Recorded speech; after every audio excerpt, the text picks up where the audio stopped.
Sumadi sudah selesai diperiksa oleh KPK terkait kasus korupsi di Dirjen Perkeretaapian Kementerian Perhubungan. Kita dengarkan pernyataan dari Menhub Budi Karya Sumadi.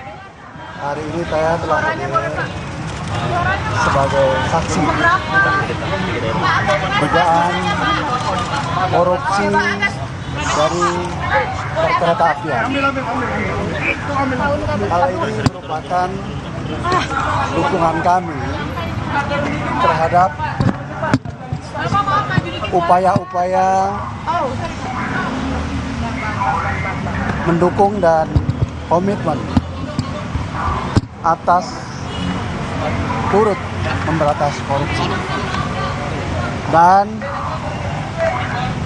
terima kasih kepada KPK yang telah melakukan dengan konsisten, dan dengan upaya ini insya Allah KPK dan kami turut serta menghilangkan korupsi di Indonesia.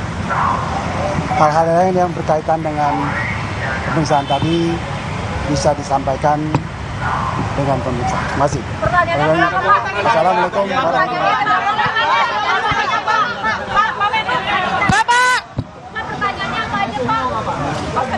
Ini adalah situasi bagaimana Menteri Perhubungan Budi Karya Sumadi selesai diperiksa oleh KPK sebagai saksi. Tadi Menteri Perhubungan Budi Karya Sumadi diperiksa sejak pagi tadi dan Menhub menyatakan usai diperiksa bahwa Menteri Perhubungan mendukung KPK untuk mengusut dugaan korupsi di Ditjen Perkeretaapian Kementerian Perhubungan.